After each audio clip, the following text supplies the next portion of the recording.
أنت الرحيم يا الله، أنت السلام يا الله، أنت العزيز يا الله، أنت القدوس يا الله، أنت الجبار يا الله، أنت الغفور يا الله، أنت الغفار يا الله، أنت العليم يا الله، أنت القهار يا الله، أنت المعطي يا الله، أنت الوهاب يا الله، أنت الشاكر يا الله، أنت الحميد يا الله، أنت الواحد يا الله، أنت الجميل يا الله، لا إله إلا الله، محمد رسول الله.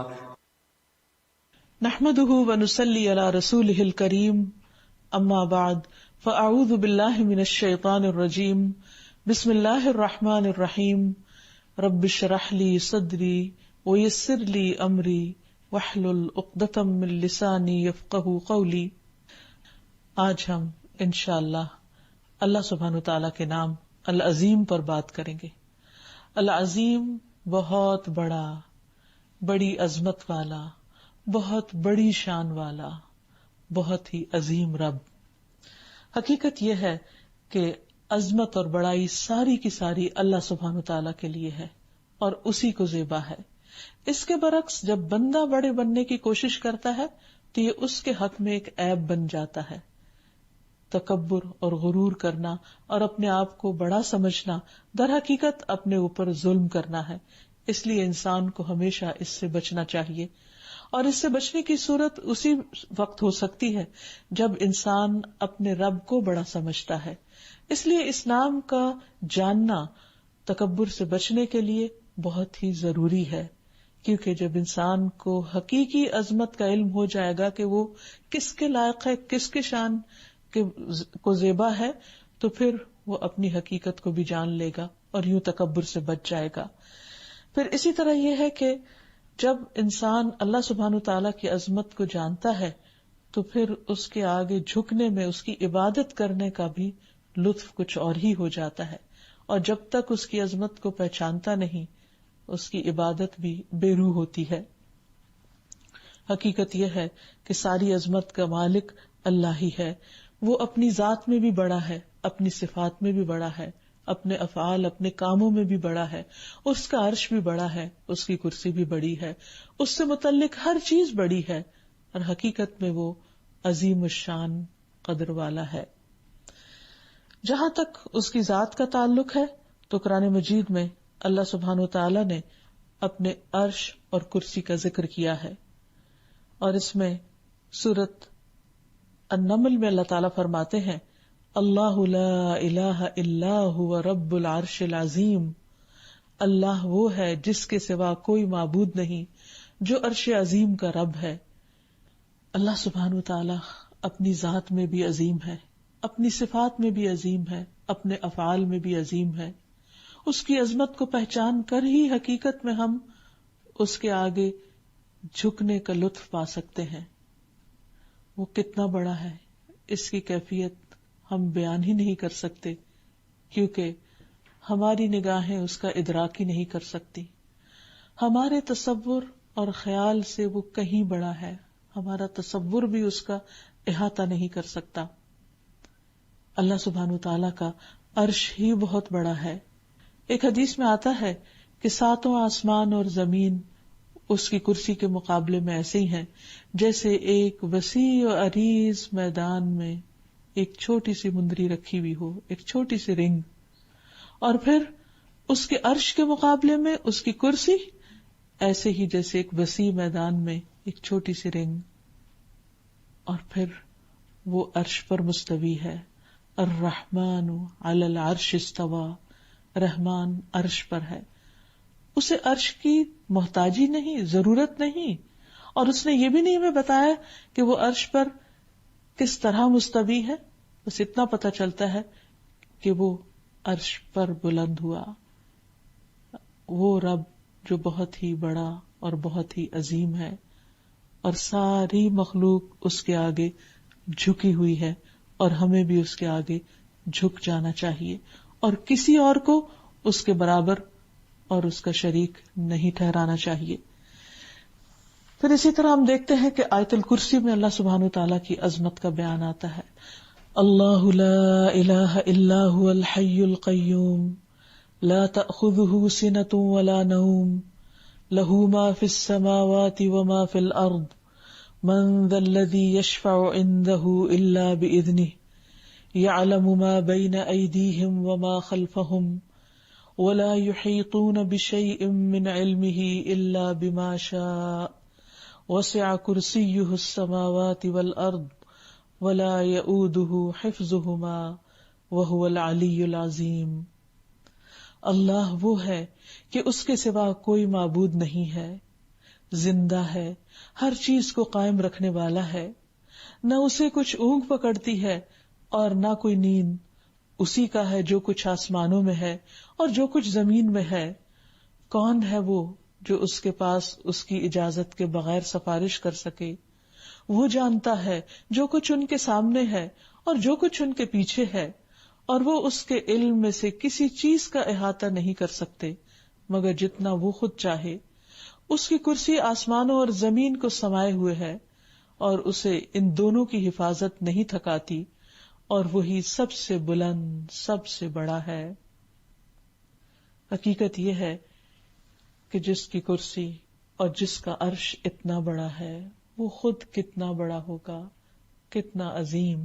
اور پھر خاص طور پر آیت الکرسی میں جو اللہ سبحانہ وتعالیٰ کی صفات ہے کہ وہ ہمیشہ سے زندہ ہے، ہر چیز کو تھامے ہوئے ہے، جس کو کبھی نیند تو کیا اونگ تک نہیں آتی، اور اس کے مقابلے میں انسان آپ دیکھیے کہ تھوڑی دیر کام کر کے تھک جاتا ہے.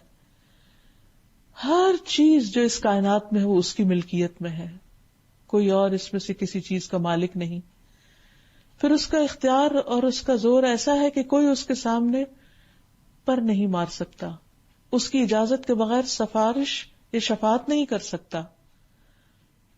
انسان، اس کا ماضی اور اس کا مستقبل اللہ سبحانہ وتعالیٰ کے سامنے سب ایسا ہی ہے، کچھ بھی مشکل نہیں اس کو جاننا. لیکن انسان اپنے بارے میں کچھ نہیں جانتے. ہمارے ساتھ آج تک کیا کچھ ہوا، خود بعض اوقات اپنی ہی بولی ہوئی باتیں ہمیں یاد نہیں ہوتی. ہمارا فیوچر کیسا ہے ہمیں نہیں معلوم، اور نہ ہی کوئی اور ہمیں بتا سکتا ہے. پھر اسی طرح اللہ سبحانہ وتعالیٰ کے علم کا احاطہ نہیں کر سکتی اس کی مخلوق. ساری انسانیت کا علم اللہ کے مقابلے میں، اللہ کے علم کے مقابلے میں ایک قطرے کے برابر بھی نہیں. اور پھر اس کی کرسی آسمان و زمین پر چھائی ہوئی ہے، سمائی ہوئی ہے، اور ان دونوں کی حفاظت اس کو نہیں تھکاتی. تو اللہ سبحانہ وتعالی جو عالی شان ہے، عظمت والا ہے، اس کا چہرہ بھی بہت عظیم ہے. ایک دعا میں نبی صلی اللہ علیہ وسلم نے ہر طرح کے شر سے بچنے کے لیے اللہ سبحانہ وتعالی کے عظیم چہرے کی پناہ لینے کو کہا ہے. اعوذ بوجہ اللہ العظیم، میں اللہ کے عظیم چہرے کی پناہ لیتا ہوں جس سے بڑی کوئی اور چیز نہیں. الذی لیس شیء اعظم منہ، کہ جس سے عظیم کوئی اور چیز نہیں. وبکلمات اللہ التامات، اور اس کے تمام تر کلمات سے.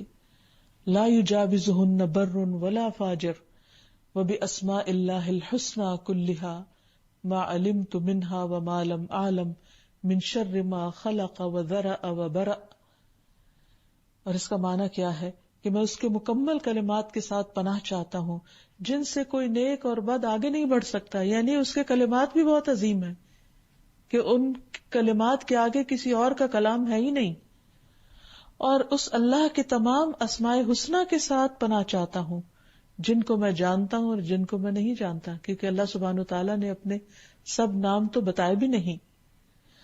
ہر اس چیز کے شر سے جس کو اس نے بنایا، پیدا کیا اور پھیلایا. تو جب انسان اللہ سبحانہ وتعالیٰ کے عظیم چہرے کی پناہ لے کر ہر طرح کے شر سے اپنے آپ کو بچانے کی کوشش کرتا ہے تو اللہ تعالیٰ ضرور اس کو پناہ دیتے ہیں، اس کو محفوظ رکھتے ہیں. پھر اللہ سبحانہ وتعالیٰ اپنی صفات میں بھی بہت عظیم ہے. جہاں تک صفات کی عظمت کا تعلق ہے تو اللہ تعالیٰ کو ہر قسم کی صفات میں علو شان، یعنی اس کی شان بلند ہے. بعض اوقات وہ صفات بندوں کے اندر بھی کسی درجے میں دکھائی دیتی ہیں، لیکن there is no comparison. اللہ کی صفات کامل ہیں اور بندوں کی ناقص ہیں. بندوں کی عارضی ہیں، جبکہ اللہ کی سبحانہ و تعالی کی وہ صفات پرماننٹ ہیں، ہمیشہ ہمیشہ کے لیے ہیں۔ پھر آپ دیکھیے کہ اللہ سبحانہ و تعالی کی سماعت، اس کی بصارت اور اس کی دیگر صفات جتنی بھی ہیں وہ سب کی سب عظیم ہیں۔ اب جہاں تک سماعت کا تعلق ہے تو کوئی شخص ایک چھوٹی سی سرگوشی بھی کہیں کرتا ہے تو وہ اس کو پتا ہوتا ہے، کسی کے دل میں جو خیال گزرتا ہے وہ بھی اللہ کو معلوم ہوتا ہے۔ کوئی شخص کسی بھی چیز کہیں پر بھی چھپ کر کوئی کام کرنا چاہتا ہے تو اللہ سبحانہ و تعالیٰ کے علم میں ہوتا ہے۔ اللہ تعالیٰ نہ صرف یہ کہ انسانوں بلکہ اپنی دیگر تمام مخلوقات کی تمام حرکات پر نظر رکھے ہوئے ہے، دیکھنے میں وہ عظیم ہے، کوئی چیز اس سے چھپی ہوئی نہیں۔ اللہ تعالیٰ پرندوں کا ذکر قرآن مجید میں کرتے ہیں، اولم یروا الی الطیر فوقہم صافات ویقبضن ما یمسکہن الا الرحمن انہ بکل شیء بصیر۔ کیا انہوں نے اپنے اوپر پرندوں کو اس حال میں نہیں دیکھا کہ وہ پر پھیلائے ہوئے ہوتے ہیں اور کبھی سکیڑ لیتے ہیں، رحمان کے سوا انہیں کوئی نہیں تھام رہا۔ یعنی ان کو بھی اور ان کے اوپر جو آسمان ہے ان سب کو اللہ نے تھاما ہوا ہے، یقیناً وہ ہر چیز کو خوب دیکھنے والا ہے۔ پھر اسی طرح رحم کرنے میں سب سے عظیم ہے، سب سے زیادہ مہربان ہے، ماں سے بھی زیادہ۔ دنیا میں کوئی محبت کرنے والا رشتہ ایسا نہیں کہ جس کی مثال دی جا سکتی ہو۔ رسول اللہ صلی اللہ علیہ وسلم نے فرمایا، اللہ عز و جل کے پاس 100 رحمتیں ہیں، جس میں سے اس نے تمام زمین والوں پر صرف ایک رحمت نازل کی ہے اور باقی 99 رحمتیں اس نے اپنے اولیاء کے لیے رکھ چھوڑی ہیں، یعنی قیامت کے دن۔ پھر اللہ تعالیٰ اس ایک رحمت کو بھی لے کر ان 99 رحمتوں کے ساتھ ملا دے گا اور قیامت کے دن وہ 100 کی 100 پوری رحمتیں اپنے دوستوں کے لیے خاص کر دے گا۔ تو اس سے اندازہ کیجئے کہ اس کی ہر صفت کتنی عظیم اور بلند ہے۔ اللہ سبحانہ وتعالی معاف کرنے میں بھی بہت عظیم ہے۔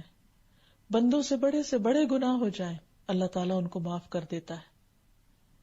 وہ احادیث کی کتب میں مشہور واقعہ آتا ہے ایک شخص کا کہ جس نے 99 قتل کیے تھے، لیکن جب اس نے توبہ کی اور سچے دل سے توبہ کی تو اللہ سبحانہ وتعالیٰ نے اس کو بھی معاف کر دیا، جبکہ کسی ایک مسلمان کا قتل دنیا بھر کے زوال سے زیادہ سخت بات ہے، یعنی اللہ تعالیٰ کے نزدیک یہ اتنا بڑا جرم ہے، مگر اللہ کی رحمت اس سے بھی کہیں بڑی ہے۔ اس لیے کسی کو بھی مایوس ہونے کی ضرورت نہیں، صرف پلٹنے اور رجوع کرنے اور توبہ کرنے کی ضرورت ہے۔ پھر اسی طرح اس کی قدرت بھی ہر چیز میں بہت عظیم ہے۔ اللہ تعالیٰ فرماتے ہیں وَلِلَّهِ مُلْكُ السَّمَاوَاتِ وَالْأَرْضِ وَاللَّهُ عَلَى كُلِّ شَيْءٍ قَدِيرٌ، اور اللہ ہی کے لیے آسمانوں اور زمین کی بادشاہت ہے اور اللہ ہر چیز پر پوری طرح قادر ہے، ہر چیز اس کے کنٹرول میں ہے۔ کوئی اور ہے ایسی ہستی کہ جس کے کنٹرول میں یہ سب کچھ ہو؟ پھر اسی طرح اللہ سبحانہ وتعالی بندوں کی تکلیفیں دور کرنے پر بھی پوری طرح قادر ہے۔ اللہ تعالیٰ فرماتے ہیں وَإِن يَمْسَسْكَ اللَّهُ بِضُرٍّ فَلَا كَاشِفَ لَهُ إِلَّا هُوَ وَإِن يَمْسَسْكَ بِخَيْرٍ فَهُوَ عَلَى كُلِّ شَيْءٍ قَدِيرٌ، اور اگر اللہ تجھے کوئی تکلیف پہنچائے تو اس کے سوا کوئی اسے دور کرنے والا نہیں، اور اگر وہ تجھے کوئی بھلائی پہنچائے تو وہ ہر چیز پر پوری طرح قادر ہے۔ پھر اسی طرح اللہ سبحانہ وتعالیٰ کا علم ہر چیز پر محیط ہے، ہر کسی کے علم سے بڑا ہے اور کوئی اس کے علم تک رسائی حاصل نہیں کر سکتا۔ یعلم ما بین ایدیہم وما خلفہم، وہ جانتا ہے جو ان سے آگے ہے اور جو ان کے پیچھے ہے۔ پھر اسی طرح فرمایا هو الذی خلق السماوات والارض فی 6 ایام ثم استوى علی العرش یعلم ما یلج فی الارض وما یخرج منها وما ينزل من السماء وما يعرج فيها وهو معكم أينما كنتم والله بما تعملون بصير۔ وہی ہے جس نے آسمانوں اور زمین کو 6 دنوں میں پیدا کیا، پھر وہ عرش پر بلند ہوا۔ وہ جانتا ہے جو چیز زمین میں داخل ہوتی ہے، جو اس سے نکلتی ہے، جو آسمان سے اترتی ہے، جو اس میں چڑھتی ہے، اور وہ تمہارے ساتھ ہے جہاں بھی تم ہو، اور اللہ جو بھی تم کرتے ہو خوب دیکھنے والا ہے۔ گویا ہر چیز کا احاطہ کیے ہوئے ہے. وَأَنَّ اللَّهَ قَدْ أَحَاطَ بِكُلِّ شَيْءٍ عِلْمًا. اللہ سبحانہ وتعالیٰ کا علم ہر چیز پر محیط ہے. کوئی بھی چیز ایسی نہیں کہ جو اس کے علم سے باہر ہو. پھر اسی طرح اس کا کلام بھی بہت عظیم ہے. وَإِنَّهُ لَقُرْآنٌ كَرِيمٌ. قرآن مجید اللہ سبحانہ وتعالیٰ کا کلام، اللہ سبحانہ وتعالیٰ کی بات ہر کلام سے افضل اور ہر قسم کی باتوں سے بہترین بات ہے. اللہ نزل احسن الحدیث. اللہ نے بہترین بات اتاری ہے. اس لیے ہم پر لازم ہے کہ ہم اللہ کی عظمت کو بھی محسوس کریں، اس کی صفات کی عظمت کو بھی جانیں اور محسوس کریں، اور اس کے کلام کی عظمت کو بھی محسوس کریں اور اس کو جانیں. جب بندہ اللہ تعالیٰ کی عظمت کو جان لیتا ہے تو پھر اس کے اثرات اس کی زندگی پر بھی پڑتے ہیں، اور ان میں سب سے پہلا اثر اور سب سے پہلی خوبی جو بندوں کے اندر آنی چاہیے وہ یہ کہ بندے اللہ کی تعظیم کرنے والے ہوں، اللہ کی عظمت بیان کرنے والے ہوں. اور جس دل میں اللہ کی عظمت آ جاتی ہے پھر وہ دل اللہ کی نافرمانی پر اصرار نہیں کرتا. پھر ایسے شخص سے انسان ہونے کے ناطے، کمزور ہونے کے ناطے بھول چوک تو ہو سکتی ہے، لیکن وہ جان بوجھ کر ڈٹائی کے ساتھ اللہ کی نافرمانی نہیں کرتا، اس لیے کہ وہ اللہ کی تعظیم کا حق ادا کرنا چاہتا ہے.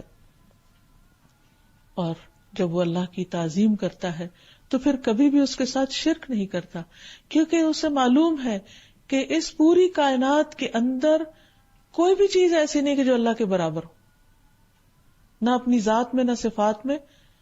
برابر تو کیا، دور پار بھی اس کے قریب پہنچنے والی کوئی چیز نہیں. اس لیے تمام خرابیوں کی جڑ شرک ہے، اور شرک ختم ہو سکتا ہے صرف اس وقت جب انسان اللہ تعالی کی حقیقی عظمت کو پہچان جائے اور پھر اس کی صفات کو پہچانے اور اس کو مانے، اور پھر یہ بھی کہ اس کے عرش پر مستوی ہونے کو مانے. تو اس موقع پر یہ بھی یاد رہے کہ ہمیں اللہ سبحانہ تعالیٰ کی عظمت کا اعتراف ان الفاظ میں بھی کرنا چاہیے، یہ یقین رکھتے اور ایمان رکھتے ہوئے کہ اللہ اپنے عرش پر ہے. یہ کہنا کہ اللہ تعالیٰ ہر چیز کے اندر موجود اور حلول کر گیا ہے، یہ بھی درست نہیں، کیونکہ یہ اللہ تعالیٰ کی شان اور عظمت کے خلاف ہے. اللہ تعالیٰ اس سے مبرہ ہے کہ اپنی مخلوق کے اندر داخل ہو جائے. نعوذ باللہ. اللہ سبحانہ وتعالیٰ جیسا کہ قرآن مجید میں 7 مقامات پر آیا ہے کہ وہ اپنے عرش پر ہے. اسی لیے نبی صلی اللہ علیہ وسلم نے جب ایک لونڈی سے جب اس کو آزاد کرنے کا وقت تھا، اس سے پوچھا کہ اللہ کہاں ہے، تو بالکل ایک ناسمجھ سی بچی تھی، لیکن اس نے فوراً کہا کہ اللہ اوپر ہے، اور یہی اس کے شان کے زیبا ہے، شان کے لائق ہے. پھر اسی طرح یہ ہے کہ اللہ سبحانہ وتعالیٰ کی عظمت کو پہچاننے کے لیے کبھی بھی اللہ سبحانہ وتعالیٰ کو کسی اور چیز سے مثال نہیں دینی چاہیے، اور نہ ہی کسی اور چیز کو اللہ تعالیٰ سے مثال دینی چاہیے یا اللہ تعالیٰ کے مشابہ قرار دینا چاہیے. کسی چیز کی اللہ سبحانہ وتعالیٰ کی کیفیت کو بھی بیان نہیں کرنا چاہیے کہ اس کا ہاتھ ایسا ہے یا اس کا چہرہ ایسا ہے، کسی انسان کی طرح ہے، ہرگز نہیں، کیونکہ لیس کمثلہ شیء، اس کی طرح کی کوئی بھی چیز نہیں. پھر اسی طرح یہ ہے کہ کسی چیز کو اللہ سبحانہ وتعالیٰ کی جو صفات ہیں ان پر پورا پورا ایمان لانا چاہیے، کسی صفت کا انکار نہیں کرنا چاہیے، کیونکہ یہ بھی اس کی شان اور اس کی عظمت اور اس کی بلندی کے منافی ہو جاتا ہے. پھر یہ کہ اللہ سبحانہ وتعالیٰ کے ساتھ کسی کو شریک کرنے سے انسان ڈرے، کیونکہ انسان کے سارے اعمال برباد ہو سکتے ہیں. جس شخص نے شرک کیا اس نے گویا اللہ کی عظمت کو پہچانا ہی نہیں. عبداللہ بن مسعود کہتے ہیں کہ میں نے نبی صلی اللہ علیہ وسلم سے پوچھا، اللہ کے نزدیک کون سا گناہ سب سے بڑا ہے؟ فرمایا، یہ کہ تم اللہ کے ساتھ کسی کو برابر ٹھہراؤ حالانکہ اللہ ہی نے تم کو پیدا کیا ہے. میں نے عرض کیا، کیا یہ تو واقعی سب سے عظیم گناہ ہے؟ پھر اس کے بعد کون سا گناہ سب سے بڑا ہے؟ فرمایا کہ تم اپنی اولاد کو اس خوف سے مار ڈالو کہ وہ تمہارے ساتھ کھائیں گے. میں نے پوچھا، اور اس کے بعد؟ فرمایا یہ کہ تم اپنے پڑوسی کی عورت سے زنا کرو. یعنی زنا ویسے بھی برا ہے، لیکن ہمسائیگی کے حق کے خلاف اور بھی شدید برا ہو جاتا ہے.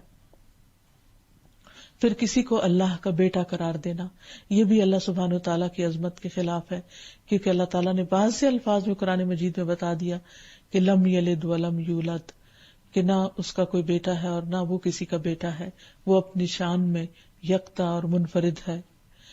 پھر اسی طرح جو شخص اللہ کی عظمت کو پہچانتا ہے وہ کبھی اللہ تعالیٰ پر جھوٹ نہیں باندھ سکتا، اللہ تعالیٰ کے بارے میں غلط بات نہیں کر سکتا۔ قرآن مجید میں آتا ہے فَمَنْ أَظْلَمُ مِمَّنِ افْتَرَى عَلَى اللَّهِ كَذِبًا أَوْ كَذَّبَ بِآيَاتِهِ إِنَّهُ لَا يُفْلِحُ الْمُجْرِمُونَ۔ پھر اس سے زیادہ کون بڑا ظالم ہو سکتا ہے جو اللہ پر کوئی جھوٹ باندھے یا اس کی آیات کو جھٹلائے، بے شک حقیقت یہ ہے کہ مجرم لوگ فلاح نہیں پاتے۔ یعنی اللہ پر جھوٹ باندھنے کا مطلب کیا ہے کہ انسان اللہ تعالیٰ سے کوئی ایسی بات منسوب کرے جو اللہ تعالیٰ نے خود نہیں فرمائی، یا اللہ سبحانہ وتعالیٰ کی طرف سے وہ بات کرے۔ مثلاً بعض لوگ گفتگو میں بے احتیاطی برتتے ہیں اور وہ کہتے ہیں قرآن پاک میں یہ آتا ہے، حالانکہ قرآن پاک میں اس کا کوئی ذکر نہیں ہوتا، یا اللہ تعالیٰ نے ایسا کہا ہے حالانکہ اللہ تعالیٰ نے ایسا نہیں فرمایا ہوتا۔ تو اس لیے کبھی بھی کوئی چیز جو اللہ تعالیٰ کے ریفرنس سے انسان بات کرے اس بات میں بہت احتیاط کی ضرورت ہے، ورنہ غلط بیانی کرنا یہ اللہ پر جھوٹ باندھنا ہو جاتا ہے۔ پھر اسی طرح یہ ہے کہ لا علمی میں بھی کوئی بات نہیں کہنی چاہیے۔ جس چیز کے بارے میں علم نہ ہو اس کے بارے میں یا تو خاموشی اختیار کر لی جائے یا انسان یہ کہے کہ میں نہیں جانتا۔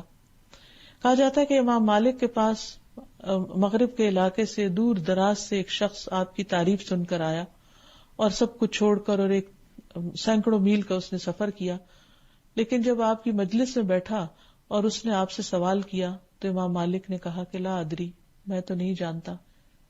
پھر تھوڑی دیر کے بعد اس نے کوئی اور سوال کیا تو امام مالک نے کہا لا ادری۔ پھر اس نے پھر سوال کیا تو وہ بہت پریشان ہوا، اس نے کہا میں نے تو اتنی شہرت سنی تھی اور میں اتنی دور سے اتنا ٹریول کر کے یہاں آیا ہوں، میں واپس جا کے لوگوں کو کیا بتاؤں گا کہ امام مالک نے کیا کہا۔ تو جب اس نے اپنی اس پریشانی کا ان سے ذکر کیا تو اس نے کہا کہ تم جا کر واپس بتانا کہ مالک کہتا ہے کہ لا ادری، مجھے نہیں معلوم۔ کیوں؟ اس لیے کہ جو حقیقی علماء ہوتے ہیں جن کے دلوں میں اللہ کی خشیت ہوتی ہے، کیونکہ علم انسان کے اندر اللہ کا ڈر پیدا کرتا ہے۔ انما یخشی اللہ من عبادہ العلماء، اللہ سے ڈرتے ہیں اس کے علم والے بندے ہی۔ تو جو حقیقی علم والے ہوتے ہیں وہ کبھی بھی اللہ سبحانہ وتعالیٰ کے بارے میں یا اس کی کتاب کے بارے میں یا اس کے رسول کے بارے میں جھوٹ نہیں بولتے، اور کوئی ایسی بات ان سے منسوب نہیں کرتے جو وہاں نہ کہی گئی ہو، نہ تو لا علمی کی بنا پر اور نہ ہی جان بوجھ کر۔ قرآن مجید میں اللہ تعالیٰ فرماتے ہیں قل انما حرم ربی الفواحش ما ظہر منها وما بطن والاثم والبغی بغیر الحق وان تشرکوا باللہ ما لم ينزل به سلطانا وان تقولوا علی اللہ ما لا تعلمون۔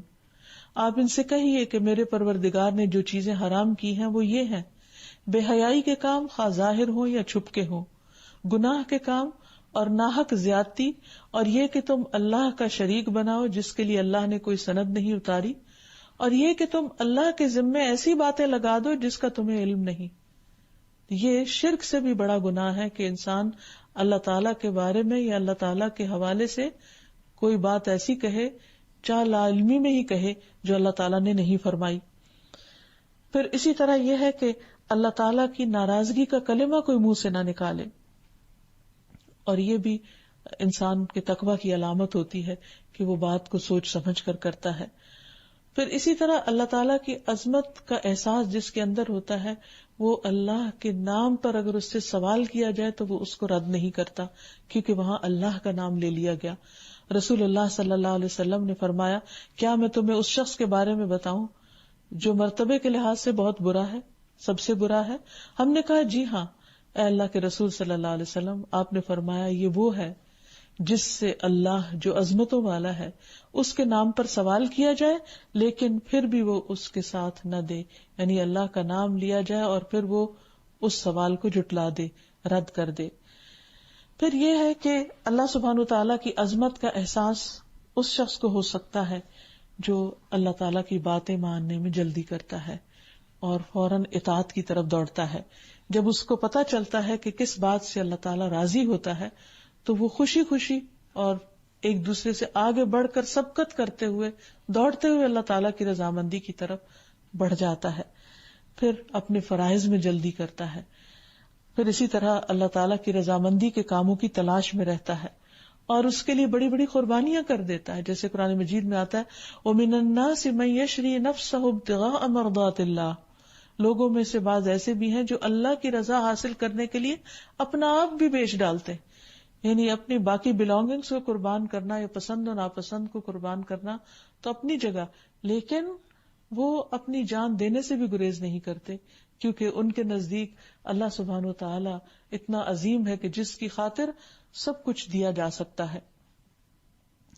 نبی صلی اللہ علیہ وسلم نے فرمایا بے شک بندہ اللہ کی رضا حاصل کرتا ہے اور اس میں مسلسل لگا رہتا ہے تو اللہ تعالیٰ جبریل سے فرماتا ہے میرا فلاں بندہ مجھے راضی کرنے کی کوشش میں لگا ہوا ہے، آگاہ رہو کہ اس پر میری رحمت ہے.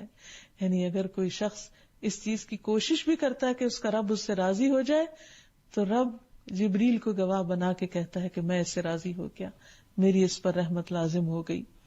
نبی صلی اللہ علیہ وسلم دیر تک کھڑے ہو کر نماز پڑھا کرتے تھے، آپ کے قدم یا پنڈلیاں مبارک سوج جاتی تھی. جب آپ سے کہا گیا کہ آپ کے تو اگلے پچھلے سارے گناہ معاف کر دیے گئے، آپ عبادت میں اتنی مشقت کیوں کرتے ہیں؟ تو آپ نے فرمایا کیا میں اللہ کا شکر گزار بندہ نہ بنوں؟ یعنی اللہ سبحانہ وتعالیٰ اتنا عظیم اور بلند ہے کہ ساری زندگی بھی اگر انسان سجدے میں پڑا رہے تو اللہ تعالیٰ کا حق ادا نہیں ہو سکتا، اس کی عظمت کو کوئی نہیں پہنچ سکتا. اس لیے انسان بڑی سے بڑی عبادت کر کے بھی کبھی فخر غرور اور تکبر میں مبتلا نہ ہو، کیونکہ جتنے اللہ سبحانہ وتعالیٰ کے عظیم شان احسانات ہیں ان کے مقابلے میں تو یہ کچھ بھی نہیں. پھر اسی طرح انسان جب اللہ کا کلام سنے تو اس کی بھی اہمیت پہچانے اور اس کو بھی عظمت دے اور اس وقت خاموش ہو جائے. جیسے کہ قرآن مجید میں آتا ہے وَإِذَا قُرِئَ الْقُرْآنُ فَاسْتَمِعُوا لَهُ وَأَنصِتُوا لَعَلَّكُمْ تُرْحَمُونَ، کہ جب قرآن پڑھا جائے تو اس وقت تم خاموش ہو جاؤ اور غور سے سنو تاکہ تم پر رحم کیا جائے. اور پھر نماز میں جب کھڑا ہو تو ادھر ادھر نہ دیکھے، اللہ تعالیٰ کی عظمت کو پہچانتے ہوئے اس کے آگے حقیقی معنوں میں جھک جائے، جیسے کہ حکم بھی آیا ہے کہ قوموا للہ قانتین، اللہ کے فرما بردار بندے بن کر کھڑے ہو جاؤ. پھر اسی طرح اللہ سبحانہ وتعالیٰ کے شاعر کی تعظیم کرے، کیونکہ شاعر کی تعظیم یعنی جو چیزیں اللہ تعالیٰ سے متعلق ہوں ان سب کی بھی عزت کرے. قرآن مجید میں اللہ تعالیٰ فرماتے ہیں وَمَن يُعَظِّمْ شَعَائِرَ اللَّهِ فَإِنَّهَا مِن تَقْوَى الْقُلُوبِ، جو شخص اللہ کے شاعر کی نشانیوں کی یعنی وہ چیزیں جن کو دیکھ کر اللہ یاد آتا ہے، جو اللہ کی طرف لے جانے والی ہوتی ہیں، تو جو ان کی تعظیم کرتا ہے، ان کی عزت کرتا ہے، تو یہ بات دلوں کے تقویٰ سے ہے. یعنی ایسے شخص کے دل میں واقعی اللہ کا ڈر ہے اور وہ متقی انسان ہے. پھر اسی طرح اللہ تعالیٰ کی حرام کردہ اشیاء کی بھی حفاظت کرے انسان، کیونکہ جن چیزوں کو اللہ تعالیٰ نے حرام قرار دیا ہے بندے کے لیے جائز نہیں کہ وہ ان کے قریب پھٹکے. قرآن مجید میں آتا ہے قُلْ تَعَالَوْا أَتْلُ مَا حَرَّمَ رَبُّكُمْ عَلَيْكُمْ أَلَّا تُشْرِكُوا بِهِ شَيْئًا وَبِالْوَالِدَيْنِ إِحْسَانًا وَلَا تَقْتُلُوا أَوْلَادَكُمْ مِنْ إِمْلَاقٍ نَحْنُ نَرْزُقُكُمْ وَإِيَّاهُمْ وَلَا تَقْرَبُوا الْفَوَاحِشَ مَا ظَهَرَ مِنْهَا وَمَا بَطَنَ وَلَا تَقْتُلُوا النَّفْسَ الَّتِي حَرَّمَ اللَّهُ إِلَّا بِالْحَقِّ ذَلِكُمْ وَصَّاكُمْ بِهِ لَعَلَّكُمْ تَعْقِلُونَ. آپ ان سے کہیے کہ آؤ میں تمہیں پڑھ کر سناؤں کہ تمہارے پروردگار نے تم پر کیا کچھ حرام کیا ہے، اور وہ یہ باتیں ہیں کہ اس کے ساتھ کسی کو شریک نہ بناؤ، اور یہ کہ والدین کے ساتھ اچھا سلوک کرو، اور یہ کہ مفلسی کے ڈر سے اپنی اولاد کو قتل نہ کرو، کیونکہ ہم ہی تمہیں رزق دیتے ہیں تو ان کو بھی ضرور دیں گے، اور یہ کہ بے حیائی کی باتوں کے قریب بھی نہ جاؤ، خواہ کھلی ہو یا چھپی ہو، اور یہ کہ جس جان کے مارنے کو اللہ نے حرام قرار دیا ہے اسے قتل نہ کرو الا یہ کہ حق کے ساتھ ہو.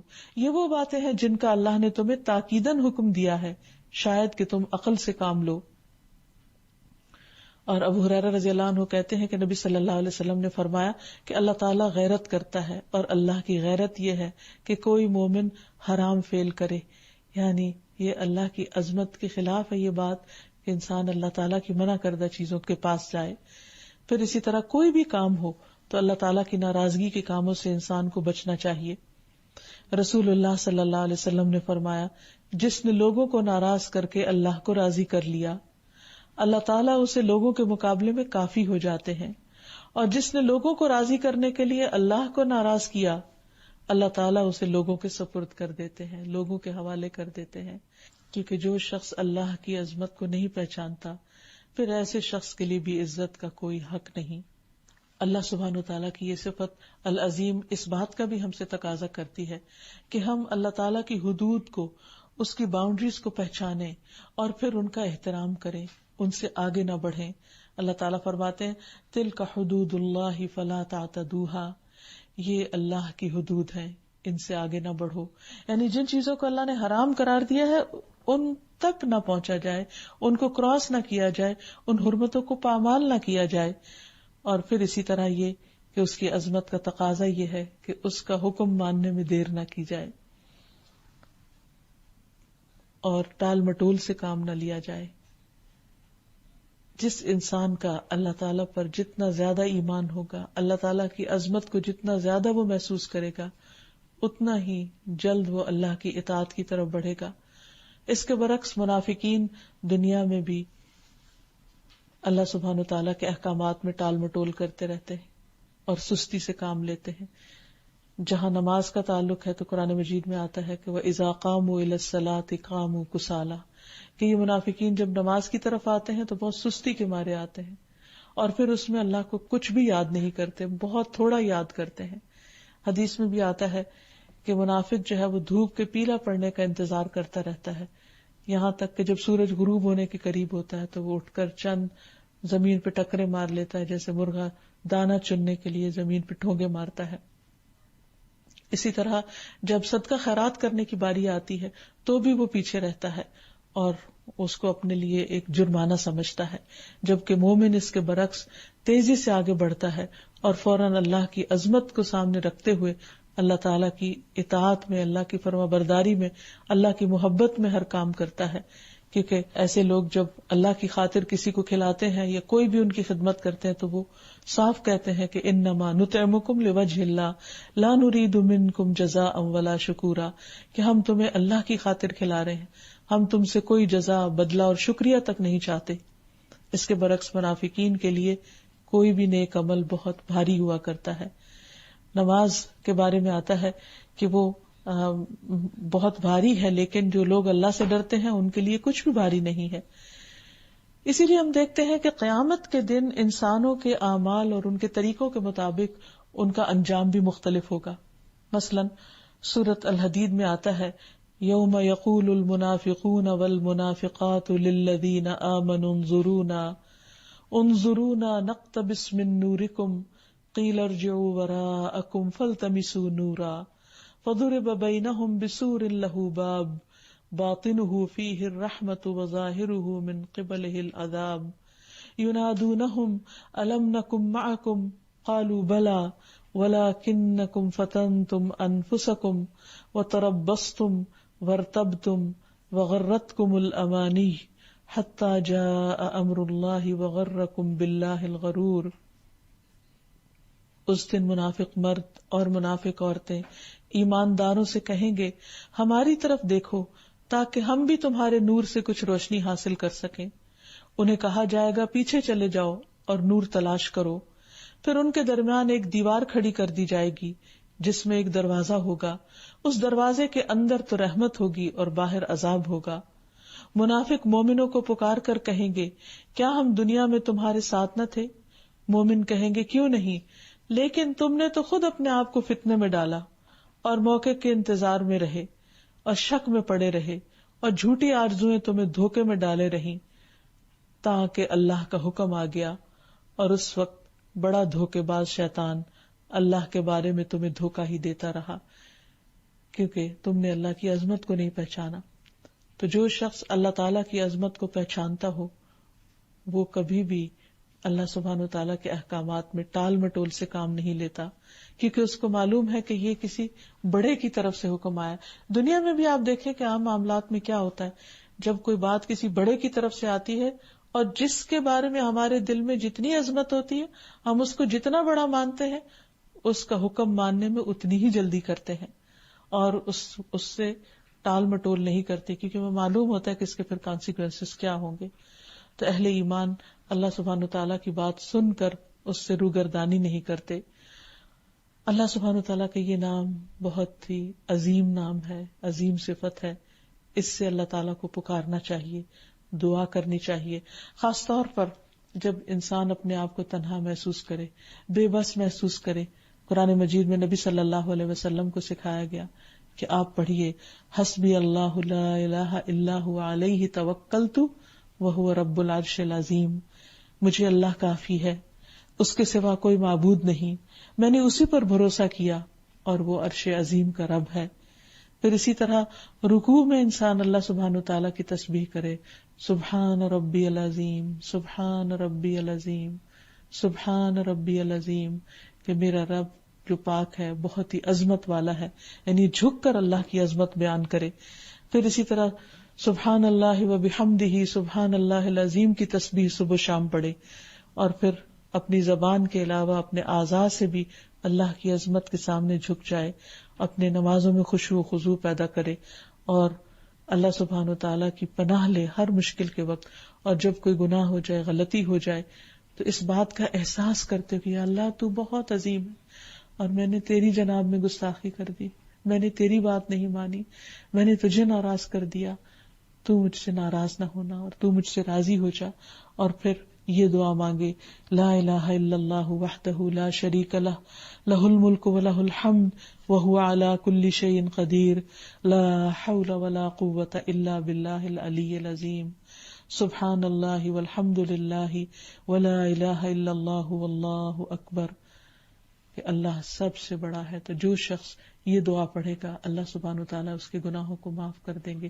لیکن حقیقت یہ ہے کہ ہم سب کو اللہ سبحانہ وتعالیٰ کی عظمت کا احساس ہر دم دل میں رکھنا چاہیے، اور کوئی بھی غلط کام کرنے سے پہلے یہ سوچنا چاہیے کہ ہم کس عظیم رب کی نافرمانی کرنے جا رہے ہیں. اللہ تعالیٰ ہمارے معاملات کی اصلاح فرما دے. القاهر يا الله، أنت الحسيب يا الله، أنت الشافي يا الله، أنت المبين يا الله، أنت الوكيل يا الله، أنت القيوم يا الله، أنت المتين يا الله، أنت السبوح يا الله، لا إله إلا الله محمد رسول الله، لا إله إلا الله محمد رسول الله. انشاءاللہ اللہ سبحانہ وتعالیٰ کے نام الغفور پر بات کریں گے. الغفور کا معنی ہے بے حد بخشش فرمانے والا، بہت زیادہ معاف کرنے والا. الغفور کا لفظ مغفرت سے ہے. مغفرت کا لفظی معنی ہوتا ہے ڈھانپ دینا، یعنی اللہ سبحانہ وتعالیٰ وہ ہستی ہے جو بندوں کے گناہوں کو، عیبوں کو ڈھانپ دیتے ہیں، ان کی پردہ پوشی فرماتے ہیں. گناہ کیا ہے؟ گناہ انسان کے حق میں نہایت نقصان دہ چیز ہے، انسان کی شخصیت کو داغدار کرنے والی چیز ہے. اللہ سبحانہ تعالیٰ کی نگاہ میں انسان کو بدنما بنانے والی چیز ہے. لیکن ہمارا رب کتنا مہربان ہے کہ وہ نہ صرف یہ کہ اپنے بندوں کو معاف کر دیتا ہے، ان کو سزا نہیں دیتا، بلکہ ان کے عیبوں کو، ان کی خطاؤں کو، ان کے گناہوں کو ڈھانپ بھی دیتا ہے، یعنی دوسری مخلوق کے سامنے بھی نظر نہیں آنے دیتا. اس سے بڑھ کر اس کی شفقت اور رحمت کیا ہو سکتی ہے. اور پھر یہ کہ وہ ہر قسم کے گناہوں کو معاف کرتا ہے، چھوٹے ہوں یا بڑے ہوں، خواہ انسان اپنی جان پر ظلم کر رہا ہو، بندوں کے حق میں ظلم کرنے والا ہو، یا اللہ سبحانہ تعالیٰ کی جناب میں یا اس کی بارگاہ میں نافرمانی اور سرکشی کرنے والا ہو، دن کو غلط کا کام کرنے والا ہو یا رات کو، لوگوں کے سامنے کرنے والا ہو یا چھپ کے کرنے والا ہو. بہرحال وہ اللہ سبحانہ تعالیٰ کی نظر میں ہوتا ہے. اللہ سبحانہ تعالیٰ اپنے بندے سے محبت کرتا ہے اور اس کو بخشتا ہے اور کثرت سے بخشتا ہے. الغفور کا لفظ جو ہے یہ فعول کے وزن پر مبالغے کا صیغہ ہے کہ بہت کثرت سے بخشش فرمانے والا ہے. پھر اسی طرح یہ ہے کہ اللہ سبحانہ تعالیٰ اس بات کو پسند فرماتا ہے کہ بندے اس سے بخشش مانگیں، بندے گناہ کر کے اپنے آپ کو میلا نہ رکھیں، بلکہ اپنے عیبوں کو اپنے سے دور کرتے چلے جائیں، دھوتے چلے جائیں اور صاف ستھرے ہوتے چلے جائیں. اس لیے جو شخص گناہ کرنے کے بعد اللہ تعالیٰ کی طرف پلٹتا ہے، اللہ تعالیٰ اس بندے سے محبت کرتا ہے، اللہ تعالیٰ اس بندے پر خوش ہوتا ہے. اس لیے گناہوں سے معافی مانگنا انسان کے اپنے ہی حق میں سراسر بہتر ہے، اور اس کے علاوہ اس کے بہت سے اور فوائد بھی ہیں جن کا ہم آگے جا کر ذکر کریں گے۔ تو جہاں تک انسان کے گناہوں پر پردہ ڈالنے کا تعلق ہے، تو اس سلسلے میں ایک حدیث سے یہ بات بہت اچھی طرح واضح ہوتی ہے۔ رسول اللہ صلی اللہ علیہ وسلم نے فرمایا، اللہ تعالیٰ بندہ مومن کو اپنے قریب کریں گے، یعنی قیامت کے دن، اور اس پر اپنی چادر ڈال کر اسے لوگوں کی نگاہوں سے چھپا لیں گے، یعنی بندے کو ڈھانپ لیں گے، باقاعدہ چادر ڈالیں گے اس پر، اور اس سے اس کے گناہوں کا اقرار کروائیں گے۔ پھر فرمائیں گے، کیا تجھے فلاں فلاں گناہ یاد ہے؟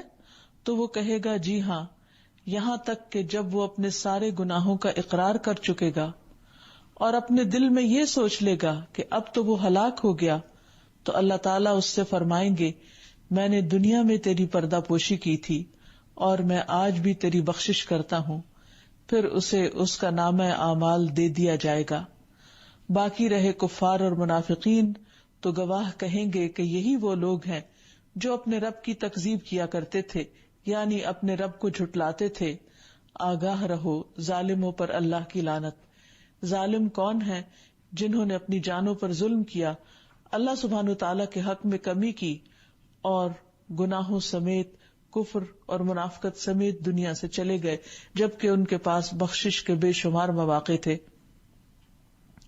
پھر اسی طرح یہ بات بھی یاد رہے کہ اللہ تعالیٰ کو یہ بات پسند ہے کہ وہ بندوں کو معاف کرتا رہے، اور بندوں کا معافی مانگنا اللہ تعالیٰ کو بہت محبوب ہے۔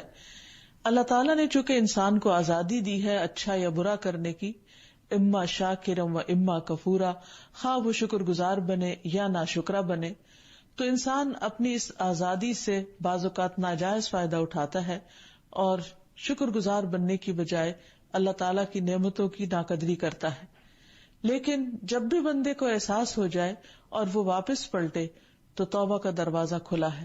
حدیث میں آتا ہے کہ توبہ کا دروازہ اس وقت تک کھلا ہے جب تک کہ انسان کی جان نکلنے کا وقت نہ آ جائے یا سورج مغرب سے طلوع نہ ہو جائے۔ ابو ایوب انصاری رضی اللہ عنہ رسول اللہ صلی اللہ علیہ وسلم سے روایت کرتے ہیں کہ آپ نے ارشاد فرمایا، اگر تمہارے گناہ نہ ہوتے جن کو اللہ بخشے تو اللہ تعالیٰ ایسی قوم لے آتا جن کے گناہ ہوتے اور ان کے گناہوں کو معاف کیا جاتا۔ یعنی اللہ سبحانہ تعالیٰ بندوں کے گناہوں کو معاف کرنے کو پسند کرتا ہے۔ یہ اس کی عظمت ہے، یہ اس کا حلم ہے، یہ اس کی رحمت ہے کہ وہ اپنے بندے پر اپنی رحمت فرمانا چاہتا ہے اور اسے معاف کرنا چاہتا ہے۔ اس لیے بندے کو چاہیے کہ وہ استغفار کی کثرت کرے اور ان گناہوں پر بھی معافی مانگے جو انجانے میں ہو جاتے ہیں، اور ان گناہوں پر بھی جو وہ جان بوجھ کر لیتا ہے۔ اسی لیے استغفار کی دو قسمیں، ایک عام استغفار ہے اور ایک خاص استغفار ہے۔ عام استغفار تو عام طور پر انسان کو کرتے رہنا چاہیے، کیونکہ انسان کو نہیں معلوم کہ اس کے منہ سے نکلا ہوا کون سا لفظ یا اس کا کون سا ایکشن یا کسی انسان کے ساتھ کیا ہوا کون سا معاملہ اس انسان کے لیے باعث تکلیف ہو اور اللہ سبحانہ تعالیٰ کی پسند کے مطابق نہ ہو۔ تو اس لیے عام معافی مانگتے رہنا، اٹھتے بیٹھتے استغفار کرتے رہنا، اپنے گناہوں کو یاد کرتے رہنا، یہ بندہ مومن کا طریقہ ہوتا ہے۔ چھوٹے چھوٹے گناہ جو دلوں میں گزرتے ہیں، یعنی انسان گناہوں کا جو ارادہ کر لیتا ہے، اس پر بھی اللہ تعالیٰ سے معافی مانگنی چاہیے۔ اور یہ جو عام استغفار ہے یہ چھوٹے گناہوں پر ہوتا ہے، ان خیالات پر بھی جو دلوں میں آتے ہیں، ان وسوسوں پر یا انسان کے ارادوں پر یا اپنے دل میں انسان جو بری بات سوچتا ہے اس پر بھی انسان کو اللہ تعالیٰ سے دعا مانگنی چاہیے۔ اور انسان کا نفس تو اس کو برائی پر آمادہ کرتا ہی رہتا ہے، جیسے کہ قرآن مجید میں آتا ہے وَمَا أُبَرِّئُ نَفْسِي إِنَّ النَّفْسَ لَأَمَّارَةٌ بِالسُّوءِ، میں اپنے آپ کو بری ذمہ قرار نہیں دیتا کیونکہ نفس تو انسان کو برائی پر اکساتا ہے۔ تو یہ جو نفس کی اکساہٹیں ہوتی ہیں یا نفس انسان کا جو برے کاموں کی طرف مائل ہوتا رہتا ہے، تو اگرچہ وہ برے کام وہ نہ بھی کرے تو بھی اس پر توبہ کرنی چاہیے کہ یا رب میں ایک کمزور انسان ہوں، فوراً غصے میں آ جاتا ہوں، دوسروں کے بارے میں بدگمانی کرنے لگتا ہوں، تو مجھے معاف فرما دے۔ پھر اسی طرح رسول اللہ صلی اللہ علیہ وسلم نے فرمایا میرے دل پر پردہ سا آ جاتا ہے، اور اسی وجہ سے میں ایک دن میں 100 بار اللہ سے استغفار کرتا ہوں. یعنی انسان کا اللہ تعالی سے غافل ہونا اور کسی بھی وقت اس کے ذہن سے اس کا بھول جانا اور دوسری چیزوں میں زیادہ مشغول ہو جانا، یہ بھی ایسی چیزوں میں سے ہے جن پر انسان کو استغفار کرنی چاہیے. پھر اسی طرح دوسری قسم کے گناہ وہ ہوتے ہیں جو انسان کے ہاتھ پاؤں کرتے ہیں، یعنی ایک تو ہے دل کے خیالات اور دوسرے ہیں جو انسان کے اعضاء سے سرزد ہوتے ہیں، اور ان پر انسان کو خاص استغفار کرنی چاہیے، کیونکہ جب انسان کسی کام کا ارادہ کرتا اور پھر اس کو ایکشن میں لے آتا ہے تو پھر واقعی گناہ گار ہو جاتا ہے. قرآن مجید میں اللہ تعالیٰ ہوپ دلاتے ہیں، سورۃ الاعراف میں فرماتے ہیں والذین عملوا السیئات ثم تابوا من بعدها وآمنوا ان ربک من بعدها لغفور الرحیم. اور جن لوگوں نے برے اعمال کیے پھر ان کے بعد توبہ کر لی اور ایمان لے آئے، بے شک تیرا رب اس کے بعد ضرور بے حد بخشنے والا نہایت رحم فرمانے والا ہے. یعنی برائیاں تو سرزد ہوں گی، لیکن جن لوگوں نے اللہ تعالی کی طرف رجوع کر لیا، اپنے غلطی کو تسلیم کر لیا اور پھر دوبارہ اپنی اصلاح کر لی، تو اللہ تعالیٰ ایسے لوگوں کو ضرور معاف فرما دیں گے. اللہ سبحانہ وتعالی چھوٹے گناہوں کے علاوہ بڑے بڑے گناہوں کو بھی معاف کر دیتے ہیں، اور یہ اللہ سبحانہ وتعالی کی عظمت ہے کہ وہ العظیم رب اپنے بندوں کے بڑے سے بڑے قصور کو معاف کر دیتا ہے. گناہ کتنا بھی بڑا ہو یا کتنی بھی تکرار سے کیا گیا ہو، یعنی بار بار بھی کیا گیا ہو، جو شخص سچے دل سے اپنے رب کی طرف توبہ کر لیتا ہے تو بخشش کا دروازہ اس کو کھلا ملتا ہے. قرآن مجید میں اللہ تعالیٰ فرماتے ہیں وَإِنَّ رَبَّكَ لَذُو مَغْفِرَةٍ لِلنَّاسِ عَلَى ظُلْمِهِمْ وَإِنَّ رَبَّكَ لَشَدِيدُ الْعِقَابِ. اور بے شک تیرا رب یقیناً لوگوں کے لیے ان کے ظلم کے باوجود بڑی بخشش والا ہے، اور بلا شبہ تیرا رب یقیناً بہت سخت سزا دینے والا بھی ہے. یعنی اللہ تعالیٰ بندے کو معاف بھی کرتے ہیں اور سزا دینے پر بھی پوری طرح قادر ہیں. اس لیے انسان کو یہ نہیں سمجھنا چاہیے کہ کوئی فرق نہیں پڑتا، گناہ کرتے بھی چلے جائیں تو کچھ نہیں ہوتا، یا گناہ کرنا یا نہ کرنا برابر ہے. ہرگز نہیں. گناہ کرنا اللہ سبحانہ وتعالیٰ کی شان میں گستاخی ہے اور بہت بڑا جرم ہے، کیونکہ اس کی شان بہت عظیم ہے، اور جب اس کی شان عظیم ہے تو اس کے حق میں گستاخی بھی بہت بڑی ہو جاتی ہے. اس لیے انسان کو واپس تو لوٹنا ہی چاہیے، اور اگر انسان توبہ نہیں کرتا تو پھر اللہ تعالیٰ حق رکھتے ہیں کہ وہ بندے کو جیسی چاہے سزا دے اور چاہے تو معاف بھی فرما دے، کیونکہ وہ غفور الرحیم ہے. لیکن جب انسان سے غلطی ہو جائے اور احساس ہو جائے تو پھر لوٹنے میں دیر نہیں کرنی چاہیے. اللہ تعالیٰ قرآن مجید میں فرماتے ہیں قُلْ يَا عِبَادِيَ الَّذِينَ أَسْرَفُوا عَلَىٰ أَنفُسِهِمْ لَا تَقْنَطُوا مِن رَحْمَةِ اللَّهِ إِنَّ اللَّهَ يَغْفِرُ الذُّنُوبَ جَمِيعًا إِنَّهُ هُوَ الْغَفُورُ الرَّحِيمُ. کہہ دیجئے اے میرے بندو جنہوں نے اپنی جانوں پر زیادتی کی ہے، اللہ کی رحمت سے نا امید نہ ہونا. بے شک اللہ سب کے سب گناہ بخش دیتا ہے، بے شک وہی تو بے حد بخشنے والا نہایت رحم فرمانے والا ہے. اور وہ چھوٹے نہیں، پہاڑوں جتنے گناہ بھی بخش دیتا ہے. یعنی اللہ سبحانہ وتعالیٰ اپنی رحمت کی طرف دیکھتا ہے، بندے کے گناہ کی بڑائی کی طرف نہیں، اور اس کی رحمت تو ہر چیز پر چھائی ہوئی ہے، ہر چیز سے بڑی ہے. حدیث میں آتا ہے، صحیح مسلم کی روایت ہے کہ قیامت کے دن مسلمانوں میں سے بعض لوگوں کے پہاڑوں کے برابر گناہوں کو اللہ تعالیٰ ان کے لیے معاف فرما دیں گے. تو جو رب اتنا معاف فرمانے والا ہے، اس کے حضور توبہ کرنے میں دیر نہیں کرنی چاہیے، اور گناہ کیسا بھی ہو، کسی بھی نوعیت کا ہو، معاف ہو سکتا ہے. نبی صلی اللہ علیہ وسلم نے فرمایا کہ زنا کرنے والا جب زنا کرتا ہے تو وہ مومن نہیں ہوتا، چور جب چوری کرتا ہے تو وہ مومن نہیں ہوتا، شرابی جب شراب پیتا ہے تو وہ مومن نہیں رہتا. پھر اس کے بعد بھی توبہ کا دروازہ بہرحال کھلا ہوا ہے.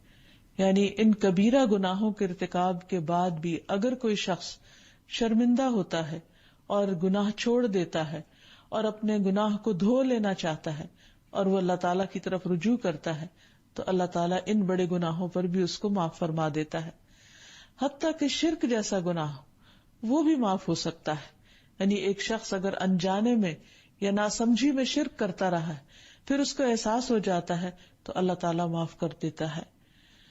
جس طرح کہ ہم دیکھتے ہیں کہ بنی اسرائیل کے لوگوں نے جب موسیٰ علیہ السلام تورات لینے کے لیے کوہ طور پر گئے اور وہاں پر تقریباً 40 دن رہے، تو اس کے بعد بنی اسرائیل نے ان کا انتظار کرنے کے بعد بچڑے کو اپنا معبود بنا لیا تھا. موسیٰ علیہ السلام جب واپس آئے تو بہت ہی غضبناک ہوئے، بہت ناراض ہوئے، اپنے بھائی پر بھی بہت ناراض ہوئے. ان کے ہاتھ میں تورات کی تختیاں تھیں، وہ انہوں نے نیچے ڈال دی، ان کو نقصان بھی پہنچا. یعنی اتنا زیادہ انہیں غصہ تھا اپنی قوم کے شرک کرنے پر.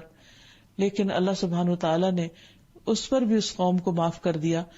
سورۃ الاعراف میں اللہ تعالیٰ فرماتے ہیں ان الذین اتخذوا العجل سینالہم غضب من ربہم وذلۃ فی الحیاۃ الدنیا وکذالک نجزی المفترین والذین عملوا السیئات ثم تابوا من بعدها وآمنوا ان ربک من بعدها لغفور الرحیم. جن لوگوں نے بچڑے کو الہ بنایا تھا ان پر ضرور ان کے پروردگار کا غضب نازل ہوگا اور وہ اس دنیا کی زندگی میں رسوا ہوں گے، اور اللہ پر افطرا کرنے والوں کو ہم ایسی ہی سزا دیا کرتے ہیں. اور جن لوگوں نے برے عمل کیے پھر اس کے بعد توبہ کر لی، یعنی شرک کے بعد بھی توبہ کر لی اور ایمان لے آئے، تو اس کے بعد تیرا رب یقیناً بخشش فرمانے والا اور رحم فرمانے والا ہے. پھر اسی طرح قتل جیسا گناہ بھی معاف ہو جاتا ہے. ہم دیکھتے ہیں کہ موسیٰ علیہ السلام ایک بار اپنے گھر سے نکلے تو راستے میں انہیں 2 لوگ باہم جھگڑتے ہوئے نظر آئے. ایک ان کی اپنی قوم میں سے تھا اور ایک دشمن قوم میں سے تھا. تو جو ان کی اپنی قوم میں سے تھا اس نے دشمن قوم کے شخص کے خلاف موسیٰ علیہ السلام کی مدد طلب کی. موسیٰ علیہ السلام آگے بڑھے اور انہوں نے دوسرے شخص کو ایک گھونسا مارا جس کی وجہ سے وہ شخص فوت ہو گیا. تو اس پر موسیٰ علیہ السلام جن کا ارادہ قتل کا نہیں تھا، لیکن جب قتل جیسی چیز سرزد ہو گئی تو ان کو بہت پریشانی لاحق ہوئی. اس پر انہوں نے اللہ سبحانہ تعالیٰ سے فوراً معافی مانگی اور اللہ تعالیٰ نے ان کو معاف فرما دیا. یہ قصہ قرآن مجید میں کچھ ان الفاظ میں وارد ہوا ہے وَدَخَلَ الْمَدِينَةَ عَلَى حِينِ غَفْلَةٍ مِّنْ أَهْلِهَا فَوَجَدَ فِيهَا رَجُلَيْنِ يَقْتَتِلَانِ هَذَا مِنْ شِيعَتِهِ وَهَذَا مِنْ عَدُوِّهِ فَاسْتَغَاثَهُ الَّذِي مِنْ شِيعَتِهِ عَلَى الَّذِي مِنْ عَدُوِّهِ فَوَكَزَهُ مُوسَى فَقَضَى عَلَيْهِ قَالَ هَذَا مِنْ عَمَلِ الشَّيْطَانِ إِنَّهُ عَدُوٌّ مُضِلٌّ مُبِينٌ قَالَ رَبِّ إِنِّي ظَلَمْتُ نَفْسِي فَاغْفِرْ لِي فَغَفَرَ لَهُ إِنَّهُ هُوَ الْغَفُورُ الرَّحِيمُ. اور موسیٰ علیہ السلام شہر میں اس وقت داخل ہوئے جب اہل شہر غفلت میں تھے. وہاں موسیٰ علیہ السلام نے 2 آدمیوں کو آپس میں لڑتے ہوئے دیکھا. ان میں ایک تو موسیٰ کی اپنی قوم سے تھا اور دوسرا دشمن قوم سے. جو موسیٰ کی اپنی قوم سے تھا اس نے موسیٰ علیہ السلام سے اس کے خلاف فریاد کی جو دشمن کی قوم سے تھا. موسیٰ علیہ السلام نے اسے مکہ مارا تو اس کا کام ہی تمام کر دیا. موسیٰ علیہ السلام نے کہا یہ تو ایک شیطانی حرکت ہے، بلا شبہ شیطان صریح بہکانے والا دشمن ہے. پھر دعا کی رب انی ظلمت نفسی فاغفر لی، اے میرے رب بلا شبہ میں نے اپنے آپ پر ظلم کیا ہے، تو مجھے معاف کر دے. فغفر لہ، تو اللہ نے اسے معاف کر دیا. انہ هو الغفور الرحیم، بلا شبہ وہ بڑا بخشنے والا اور رحم کرنے والا ہے. اس کے علاوہ ہم دیکھتے ہیں کہ 99 قتل کا مرتکب انسان وہ جب توبہ کرتا ہے تو اللہ سبحانہ وتعالی اس کو بھی معاف کر دیتے ہیں. اسی طرح تہمت لگانے کے بعد، یعنی یہ بڑے بڑے گناہ ہیں جن پر انسان غلطی کرنے کے بعد بعض اوقات بہت پشیمان بھی ہوتے ہیں لیکن توبہ نہیں کرتے، یا بعض اوقات پشیمان نہیں بھی ہوتے اور اڑ جاتے ہیں اس پر جو کہ ان کے اپنے ہی لیے نقصان دہ ہوتا ہے. تو کسی کے عزت پر حملہ کرنا بھی کوئی معمولی چیز نہیں. کسی کو جان سے مار دینا تو غلط ہے ہی، لیکن کسی کی عزت کا قتل یہ بھی کچھ معمولی گناہ نہیں. اس سلسلے میں ہم دیکھتے ہیں کہ اگر کوئی شخص ایسی کسی غلطی کا مرتکب ہو جاتا ہے اور پھر اللہ تعالیٰ سے توبہ کر لیتا ہے تو اللہ تعالیٰ اس کو بھی معاف فرما دیتے ہیں. حضرت عائشہ رضی اللہ تعالیٰ عنہا پر جب ایک الزام لگا تھا جس کی کوئی حقیقت نہیں تھی، تو اس کے بعد ان لوگوں کو جو ان میں سے اہل ایمان تھے ان کو معاف کر دیا گیا، اور اس واقعے کو قرآن مجید میں یوں بیان کیا گیا: والذین یرمون المحصنات ثم لم یأتوا بأربعة شہداء فاجلدوہم 80 جلدۃ ولا تقبلوا لهم شہادۃ ابدا واولئک هم الفاسقون الا الذین تابوا من بعد ذلک واصلحوا فان اللہ غفور رحیم. اور جو لوگ پاک دامن عورتوں پر تہمت لگائیں پھر 4 گواہ پیش نہ کر سکیں، انہیں 80 کوڑے لگاؤ اور آئندہ کبھی ان کی شہادت قبول نہ کرو، یعنی ان کی گواہی نہ قبول کرو. یہی لوگ بدکردار ہیں. البتہ جو لوگ اس کے بعد توبہ کر لیں اور اپنی اصلاح کر لیں تو یقیناً اللہ بڑا بخشنے والا اور رحم کرنے والا ہے. یعنی ان کا یہ قصور کچھ کم نہ تھا، یہ حملہ کسی عام انسان پر نہیں تھا، یہ اللہ کے رسول صلی اللہ علیہ وسلم کی زوجہ محترمہ پر تھا جو کہ پاک دامن تھی. لیکن ان کے ساتھ کیا سلوک کیا گیا کہ انہیں بھی توبہ کرنے پر معاف کر دیا گیا. اللہ سبحانہ وتعالی بڑا ہی غفور الرحیم ہے. بڑے گناہوں میں سے ایک گناہ چوری کرنا بھی ہے. اگر کوئی شخص چوری کرنے کے بعد نادم ہوتا ہے، شرمندہ ہوتا ہے اور اصلاح کرنا چاہتا ہے تو اللہ سبحانہ وتعالی نے اس کے لیے بھی دروازہ استغفار کھول دیا ہے کہ وہ اس سے داخل ہو جائے، اللہ کی رحمت میں آ جائے اور اپنے گناہ کی معافی مانگ لے. اس سلسلے میں قرآن مجید میں ہم دیکھتے ہیں وَالسَّارِقُ وَالسَّارِقَةُ فَاقْطَعُوا أَيْدِيَهُمَا جَزَاءً بِمَا كَسَبَا نَكَالًا مِّنَ اللَّهِ وَاللَّهُ عَزِيزٌ حَكِيمٌ فَمَن تَابَ مِن بَعْدِ ظُلْمِهِ وَأَصْلَحَ فَإِنَّ اللَّهَ يَتُوبُ عَلَيْهِ إِنَّ اللَّهَ غَفُورٌ رَحِيمٌ. اور چور مرد ہو یا عورت دونوں کے ہاتھ کاٹ دو، یہ ان کے کیے کا بدلہ ہے اور اللہ کی طرف سے عبرتناک سزا ہے، اور اللہ غالب بھی ہے اور حکمت والا بھی ہے. پھر جو شخص ایسا ظلم کرنے کے بعد توبہ کر لے اور اپنی اصلاح کر لے، اور دیکھیے قابل غور ہے یہ بات کہ توبہ کر لے اور اصلاح کر لے تو اللہ تعالیٰ اس کی توبہ قبول کر لیتا ہے. وہ یقیناً بہت بخشنے والا اور رحم کرنے والا ہے. اسی طرح بڑے گناہوں میں سے ایک گناہ جنگ سے فرار ہے. لیکن جو شخص اس بڑے گناہ کا مرتکب ہو چکا ہو اس کے لیے بھی توبہ کا دروازہ کھلا ہے. حدیث میں آتا ہے جو شخص استغفر اللہ الذی لا الہ الا هو الحی القیوم واتوب الیہ یہ دعا پڑھتا ہے تو اس کے گناہ بخش دیے جاتے ہیں، اگرچہ اس نے کفار کے مقابلے سے بھاگنے سے کہیں گناہ عظیم کا ارتکاب کیا ہو. یعنی اتنا بڑا گناہ بھی اس کا معاف ہو جاتا ہے. اسی طرح اگر کوئی شخص کسی پر ظلم کرتا ہے یا بے حیائی کا کوئی کام کرتا ہے تو اس کے لیے بھی توبہ کا دروازہ کھلا ہے. سورۃ النساء میں اللہ تعالیٰ فرماتے ہیں وَمَن يَعْمَلْ سُوءًا أَوْ يَظْلِمْ نَفْسَهُ ثُمَّ يَسْتَغْفِرِ اللَّهَ يَجِدِ اللَّهَ غَفُورًا رَحِيمًا. اور جو شخص کوئی برا کام کر بیٹھے یا پھر اپنے آپ پر ظلم کر لے پھر اللہ سے بخشش طلب کرے تو اللہ تعالیٰ کو بخشنے والا اور رحم کرنے والا پائے گا. یعنی وہ مہربان رب ہے، وہ ہر قسم کے گناہوں کو معاف کر دیتا ہے. ابو بکر رضی اللہ عنہ سے مروی ہے، اور ابو بکر رضی اللہ عنہ جو صدیق تھے انہوں نے سچ کہا. کہتے ہیں میں نے رسول اللہ صلی اللہ علیہ وسلم کو فرماتے ہوئے سنا ہے کوئی بندہ ایسا نہیں جو گناہ کرے پھر اچھی طرح وضو کر کے 2 رکعتیں ادا کرے پھر استغفار کرے تو اللہ تعالیٰ اس کے گناہ معاف نہ کر دے. اس کو صلاۃ توبہ بھی کہتے ہیں. پھر انہوں نے یہ آیت تلاوت کی والذین اذا فعلوا فاحشۃ او ظلموا انفسهم ذکروا اللہ. جو لوگ برا کام کرتے ہیں یا اپنے اوپر ظلم کر لیتے ہیں پھر اللہ کو یاد کرتے ہیں. اور یہ آیت آخر تک پڑھی تو اللہ سبحانہ وتعالی ایسے لوگوں کو معاف فرما دیتے ہیں.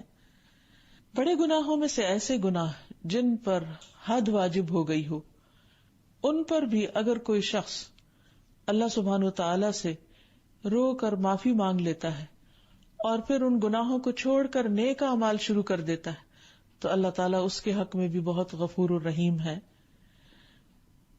کیونکہ قرآن مجید میں آتا ہے وَأَقِمِ الصَّلَاةَ طَرَفَيِ النَّهَارِ وَزُلَفًا مِّنَ اللَّيْلِ إِنَّ الْحَسَنَاتِ يُذْهِبْنَ السَّيِّئَاتِ ذَلِكَ ذِكْرَى لِلذَّاكِرِينَ، اور تم نماز کی پابندی کرو دن کے دونوں سروں پر اور رات کے کچھ حصوں میں، بے شک نیکیاں برائیوں کو مٹا دیتی ہیں۔ یہ ایک نصیحت ہے، نصیحت ماننے والوں کے لیے، یاد دہانی کرنے والوں کے لیے۔ تو اس سے یہ پتہ چلتا ہے کہ بڑے سے بڑے گناہ توبہ سے معاف ہو جاتے ہیں۔ اب جب ہمیں یہ معلوم ہو گیا کہ اللہ سبحانہ وتعالی غفور الرحیم ہے، تو پھر ہماری کیا ذمہ داری بنتی ہے، ہمیں ایسے رب کے ساتھ کیا معاملہ کرنا چاہیے؟ سب سے پہلی بات تو یہی کہ عام اور خاص استغفار کرتے رہنا چاہیے۔ عمومی طور پر بھی ہونے والے گناہوں، دل کے خیالات تک پر بھی معافی مانگنی چاہیے، اور خصوصی گناہوں پر جو انسان سے بڑے بڑے گناہ سرزد ہو جاتے ہیں ان پر بھی توبہ استغفار کرتے رہنا چاہیے۔ نبی صلی اللہ علیہ وسلم دن میں 70 سے 100 بار استغفار کرتے تھے، حالانکہ آپ کے تمام گناہ معاف کر دیے گئے تھے، آپ معصوم عن الخطا تھے، لیکن آپ اپنی امت کو استغفار کی کثرت سکھانا چاہتے تھے کہ امت بھی اپنے گناہوں کی معافی مانگتی رہے۔ اور پھر اس کے ساتھ ساتھ یہ نہیں کہ انسان بد پرہیزی کرتا رہے، جب ایک گناہ کی معافی ہو جائے تو یہ نہیں کہ ایک اور گناہ کرنا شروع کر دے، اپنے طرف سے پوری کوشش کرے کہ وہ گناہ نہیں کرے۔ لیکن انسان ہے، اس سے کچھ نہ کچھ غلطی ہو جاتی ہے، تو جو ہی غلطی ہو دیر نہ کرے، کیونکہ زندگی کا کچھ پتہ نہیں کہ کب ختم ہو جائے، فوراً ہی توبہ کر لے، کیونکہ گناہوں کے اپنے اثرات بھی ہوتے ہیں۔ گناہوں کی وجہ سے رزق میں کمی ہو جاتی، گناہوں کی وجہ سے انسان طرح طرح کی بیماریوں میں بھی مبتلا ہو جاتا ہے۔ تو اس لیے ضروری ہے کہ اول تو کیا نہ جائے اور جان بوجھ کر نہ کیا جائے، لیکن اگر ہو جائے تو فوراً معافی مانگی جائے، اس سے پہلے کہ اس گناہ کی بری فصل کاٹنے کا وقت آ جائے۔ پھر اللہ سبحانہ تعالیٰ فرماتے ہیں الذین یجتنبون کبائر الاثم، وہ جو بڑے بڑے گناہوں سے بچتے ہیں، والفواحش، اور بے حیائی کے کاموں سے بچتے ہیں، الا اللمم، مگر چھوٹے موٹے گناہ جو سرزد ہو جائیں، ان ربک واسع المغفرہ، تو تمہارا رب بہت وسیع مغفرت والا ہے، یعنی بندوں کے گناہ اگر بڑے ہیں تو اللہ کی مغفرت اس سے بھی بڑی ہے۔ رسول اللہ صلی اللہ علیہ وسلم نے فرمایا 5 نمازیں اور ایک جمعے سے دوسرے جمعے تک اور ایک رمضان سے دوسرے رمضان تک اپنے درمیان سرزد ہونے والے گناہوں کے لیے کفارہ بن جاتے ہیں، جب تک کہ کبیرہ گناہ کا ارتکاب نہ کرے۔ تو اس سے پتہ چلتا ہے کہ خاص طور پر کبیرہ گناہوں سے اگر انسان بچ کر رہے تو چھوٹے چھوٹے گناہ انسان کی جو ویکلی نیکیاں ہیں یا منتھلی ہیں یا اینول ہیں، رمضان وغیرہ یا پھر حج ہے، ان میں یہ چیزیں معاف ہو جاتی ہیں۔ اور پھر انسان کو بھی اپنے اندر دوسروں کو معاف کرنے کی صفت لانی چاہیے، کیونکہ جو دوسروں کو معاف کر دیتا ہے اللہ سبحانہ وتعالی اس کی خطائیں معاف کر دیتا ہے۔ پھر اسی طرح یہ ہے کہ انسان بعض اوقات دوسروں کو تو معاف کر دیتا لیکن اپنے گھر والوں کو معاف نہیں کرتا، اپنے قریبی لوگوں کو معاف نہیں کرتا، اپنے رشتہ داروں کو معاف نہیں کرتا، گویا جن سے اس کی توقعات زیادہ ہوتی ہیں ان سے اگر چھوٹی سی غلطی بھی ہو جائے تو اس کو بہت بڑا بنا لیا جاتا ہے۔ تو اس سے بھی بچنے کی ضرورت ہے، کیونکہ انسان تو انسان ہے، خواہ وہ رشتہ دار ہو یا غیر رشتہ دار، دوست ہو یا اجنبی ہو۔ اسی لیے ہم دیکھتے ہیں کہ قرآن مجید میں اللہ سبحانہ تعالیٰ نے گھر والوں کے ساتھ معاملہ کرتے وقت، یعنی گھر والوں کے ساتھ معاملہ کرتے وقت اور زیادہ معاف کرنے کی تلقین فرمائی ہے۔ قرآن مجید میں اللہ تعالیٰ فرماتے ہیں یا ایھا الذین آمنوا ان من ازواجکم واولادکم عدوا لکم فاحذروہم وان تعفوا وتصفحوا وتغفروا فان اللہ غفور رحیم انما اموالکم واولادکم فتنہ واللہ عندہ اجر عظیم۔ اے لوگو جو ایمان لائے ہو، بے شک تمہاری بیویوں اور تمہارے بچوں میں سے بعض تمہارے دشمن ہیں، سو ان سے ہوشیار رہو، اور اگر تم معاف کر دو اور درگزر کرو اور بخش دو تو بے شک اللہ تعالیٰ بے حد بخشنے والا نہایت رحم فرمانے والا ہے۔ تمہارے مال اور تمہاری اولاد تو محض ایک آزمائش ہے، اور جو اللہ ہے اس کے پاس بہت بڑا اجر ہے۔ یعنی اللہ سبحانہ وتعالی اور اللہ سبحانہ وتعالی کے پاس تو بہت ہی بڑا اجر ہے. تو اس میں ہم دیکھتے ہیں کہ معاف کرنے کے لیے 3 لفظ قرآن مجید میں استعمال ہوتے ہیں: عفو، صفح اور مغفرت. ان تینوں کو اکٹھا کر دیا گیا ہے. یعنی انسان کی زندگی خوشگوار رہ نہیں سکتی جب تک کہ وہ دوسروں کی غلطیوں کو معاف نہیں کرتا. تو اس لیے انسان اگر بندوں کو معاف کرے گا، قریبی لوگوں کو معاف کرے گا، تو اللہ تعالیٰ بھی اس کو معاف کر دے گا. پھر یہ ہے کہ کچھ چیزیں ایسی ہوتی ہیں کہ جو انسان کی طبیعت پر ناگوار ہوتی ہیں، اور کچھ دوسرے کی طرف سے واقعی زیادتی پر مبنی ہوتی ہیں. تو جو چیزیں طبیعت پر ناگوار ہو ان پر تو درگزر کرنا ہی چاہیے، لیکن اگر کچھ چیزیں دوسرے کی طرف سے ایسی بھی ہو جائیں جو صریح ظلم میں شمار ہوتی ہوں تو ان پر بھی معاف کر دینا چاہیے. اس کے لیے ہمیں یوسف علیہ السلام کی مثال قرآن مجید سے ملتی ہے کہ کس طرح ان کے بھائیوں نے انہیں کنویں میں ڈال دیا، اور یہ کوئی چھوٹی سی زیادتی نہیں تھی، بہت بڑا قصور تھا. لیکن اس کے باوجود جب یوسف علیہ السلام کو اللہ تعالیٰ نے اقتدار عطا کیا اور ان کے پاس ہر چیز کا کنٹرول آ گیا اور وہ اپنے بھائیوں کو پوری طرح سزا دینے پہ قادر تھے، تو کس طرح بہت خوبصورتی کے ساتھ ان کی غلطی کو معاف کرتے ہیں اور کہتے ہیں لا تثریب علیکم اليوم یغفر اللہ لکم وہو ارحم الراحمین. آج تم پر کوئی ملامت نہیں، اللہ تمہیں بخش دے اور وہ رحم کرنے والوں میں سب سے زیادہ رحم کرنے والا ہے. اللہ اپنے محسن بندوں سے محبت کرتا ہے. تو جو شخص کسی کی غلطی کے باوجود اور صریح غلطی کے باوجود اس کو معاف کر دیتا ہے وہ محسن ہوتا ہے. اس لیے ہمیں آپس میں ایک دوسرے کی ناراضگیوں کو معاف کر دینا چاہیے، ایک دوسرے سے درگزر کرنا چاہیے. ابو ایوب انصاری کہتے ہیں کہ رسول اللہ صلی اللہ علیہ وسلم نے فرمایا، کسی آدمی کے لیے جائز نہیں کہ وہ اپنے کسی بھائی کو 3 رات سے زیادہ کے لیے چھوڑ دے، اس طرح کہ جب دونوں کا سامنا ہو تو یہ بھی منہ پھیر لے اور وہ بھی منہ پھیر لے، اور ان دونوں میں بہتر وہ ہے جو سلام میں پہل کر لے. پھر اسی طرح خادموں کو معاف کر دینا چاہیے. عبداللہ ابن عمرو کہتے ہیں کہ ایک آدمی نبی صلی اللہ علیہ وسلم کے پاس آیا اور کہا، یا رسول اللہ، ہم خادم کا کس حد تک جرم معاف کریں؟ آپ خاموش رہے. اس نے پھر وہی بات کہی، آپ پھر خاموش رہے. تیسری مرتبہ اس نے جب یہی بات کہی تو آپ نے فرمایا، ہر روز 70 بار معاف کر دو. یعنی اس سے پتہ چلتا ہے کہ بندے کو بھی کس قدر معاف کرنے والا ہونا چاہیے. پھر اسی طرح جو لوگ استغفار کی کثرت کرتے ہیں وہ دنیا میں بھی بہت فائدے اٹھاتے ہیں. استغفار اللہ کی رحمت پانے کا ذریعہ ہے. فرمایا، لولا تستغفرون اللہ لعلکم ترحمون، تم اللہ سے بخشش کیوں نہیں طلب کرتے تاکہ تم پر رحم کیا جائے. استغفار بارش لانے کا ذریعہ ہے. فرمایا، یرسل السماء علیکم مدرارا، تم پر آسمان سے خوب بارشیں برسائے گا. استغفار مال اور اولاد میں برکت کا ذریعہ ہے. وَيُمْدِدْكُمْ بِأَمْوَالٍ وَبَنِينَ، وہ مال اور اولاد سے تمہاری مدد کرے گا. استغفار زراعت میں برکت کا ذریعہ ہے.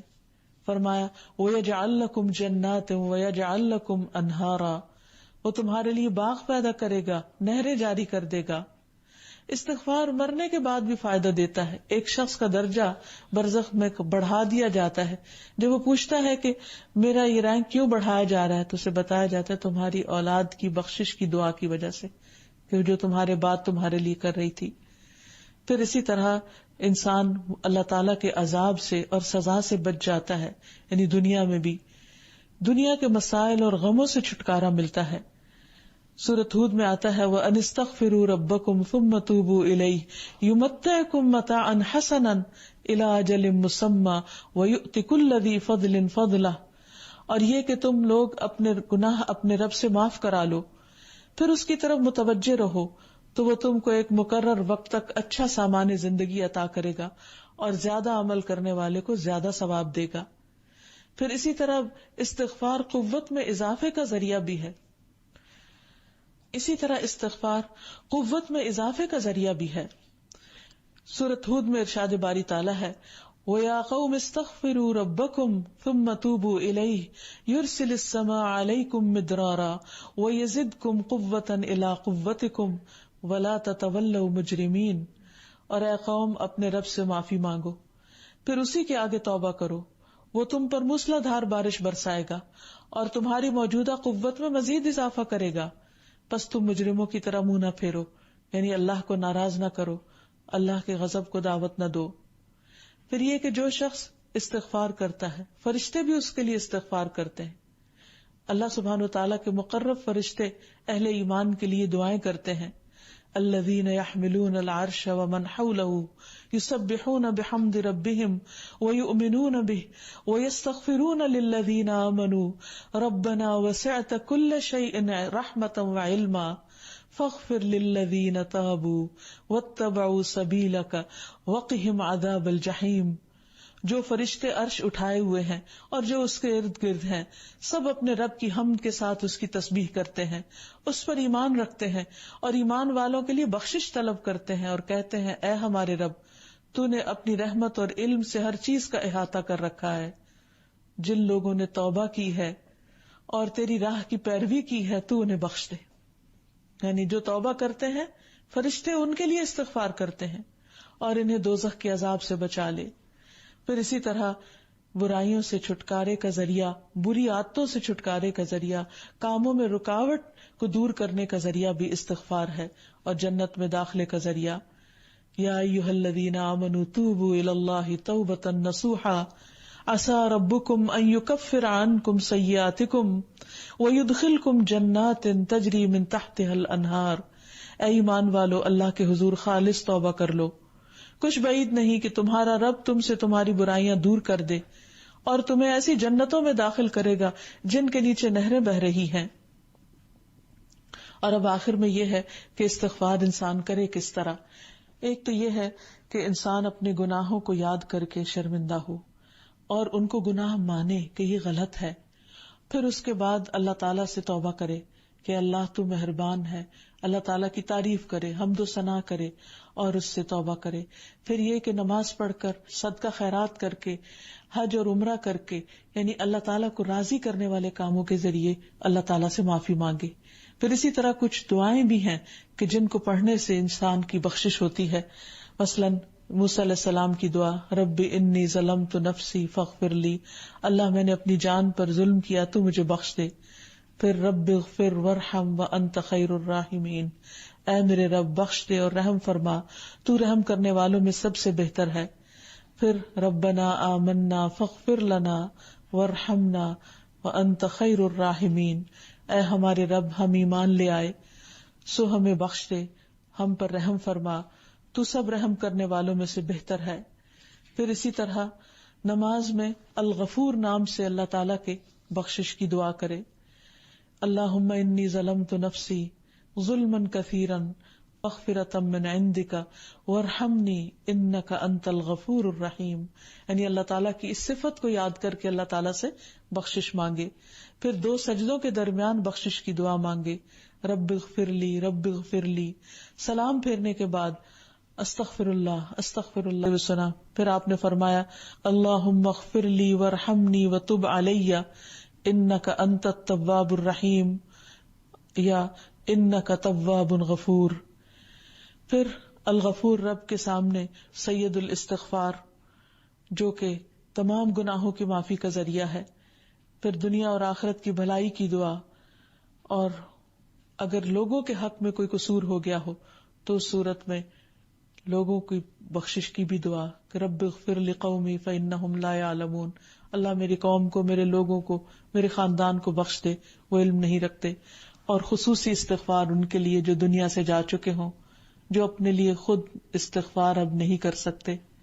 مردوں کے لیے زندوں کی طرف سے تحفہ استغفار کا تحفہ ہے، اس لیے میت کے فوت ہونے کے بعد کثرت سے ان کے لیے بخشش کی دعائیں کی جائیں کہ اللہ تعالیٰ ان کو معاف کر دے۔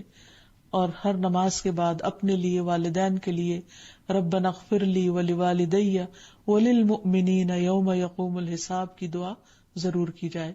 اللہ تعالیٰ ہمیں عمل کی توفیق عطا فرمائے اور ہم سب کے گناہوں کو معاف فرما دے۔ وآخر دعوانا ان الحمد للہ رب العالمین۔ أنت القاهر يا الله، أنت الحسيب يا الله، أنت الشافي يا الله، أنت المبين يا الله، أنت الوكيل يا الله، أنت القيوم يا الله، أنت المتين يا الله، أنت السبوح يا الله. لا إله إلا الله محمد رسول الله، لا إله إلا الله محمد رسول الله.